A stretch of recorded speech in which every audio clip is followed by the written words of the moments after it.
Sarah, could you just tell us a little bit about the process the rather, it would be fair to say, tortuous process that you and I went on to to edit the book? Yeah. Hi everyone, I'm Sarah O'Donnell. I've been a writer, editor and learning designer for about 30 years. And when Kath put me in touch with Caroline, it was again serendipitous because I was feeling really jaded about the work that I did. And a dream I'd always had would be to either to move into copy editing books. And this email came out of the blue. I thought it was extremely interesting. I arranged to meet Caroline in the New Forest and we instantly hit it off. And I could tell how passionate she was about this message that she really wanted to share with so many more people. But also equally how humble she was about her own writing abilities, and she was reaching out for some help. And I thought this is the perfect opportunity to move into something I'm really keen on doing, and I was fully engaged with the ideas. After we met, Caroline was already rethinking the structure and approach of her book. That might have been slightly inspired by our conversation, but I think it was more to do with a phenomenon I began to see more frequently, which was Caroline got these amazing, powerful insights at regular intervals with perfect timing, usually. And even before you were sort of vocalizing feedback, she'd be saying, I've had another insight and this is the way I can see it now, which was brilliant.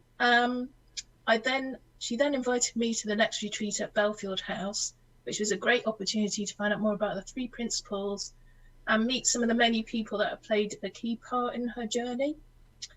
We moved on to the introduction, we revised that.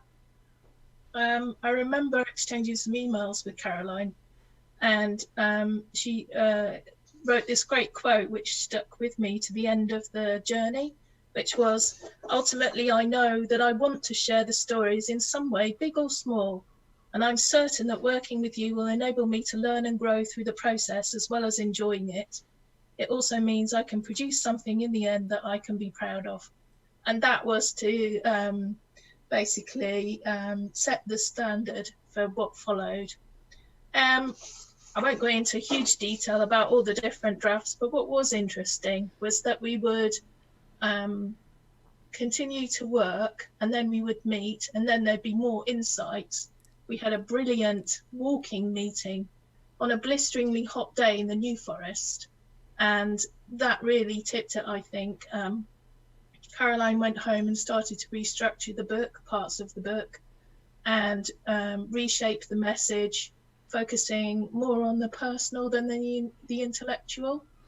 And the result was a much more powerful draft. And it's about this time I began to realize that I had multiple roles as an editor. I wasn't just there for some of the things skills I'd employed in the past, grammar, spelling, flow. I was also there as a bit of a coach to guide Caroline to find a way of expressing the message she wanted as clearly as possible. It was never my role to do the writing for her. And I firmly believe that it's important for every author to write in their own voice. So, right, and towards the autumn, we were getting closer with the draft. One thing that was really important in this process and led to more fresh insights was getting honest, constructive feedback from friends and family. And I know Caroline has always appreciated that. I think one of the interesting things is that even if someone's feedback doesn't, you don't always implement it exactly, that feedback can trigger even more powerful, fresh insights that lead you to going where you want to go. And as we approached Christmas, we were getting closer and closer. During the autumn, we also began to create a layout for the book. And I was now exploring territory that was new to me, and I was really honest about this with Caroline. And she said, no, I'd like you to continue the journey with me. And I'm so glad she did, because I've learned so much as well. formatting and moving into printing was a whole different chapter. And sometimes when you're working on a book, you think the vast majority of the time is that developmental editing. I don't think it is. I think it's the 80-20 part towards the end, when you seem to have 1,000,001 things to do and somehow you get through them. And I think it's a tribute to Caroline's amazing patience and understanding that she maintained her temper throughout that period. when technical issues and printers and all sorts of things were, throwing hurdles in our way. One thing I want to pick out was when my colleague Jim O'Donnell helped Caroline to buy the ISBN number for her book. And she was so excited. It was wonderful. I almost think she was more excited about the ISBN number than anything that followed, because it was like this amazing milestone. So yeah, I think that's it in a nutshell. But what I would like to say is, throughout, and particularly when things started getting difficult and technical, what I loved was that Caroline was always willing to embrace new challenges. We were always happy to support, but she was determined to learn how to do everything, and has learned to do it, and much more. And I think it's been a learning curve for all of us.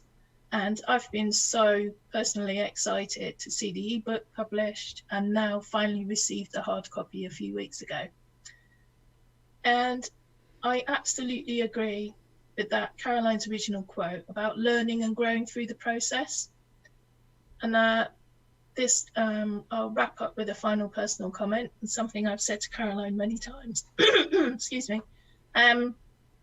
I must have read Caroline's book 100 times at least, maybe more. And as an editor, sometimes you get blind to what you're reading.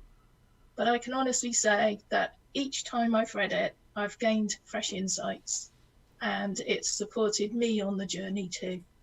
And it's been a genuine pleasure. So thank you.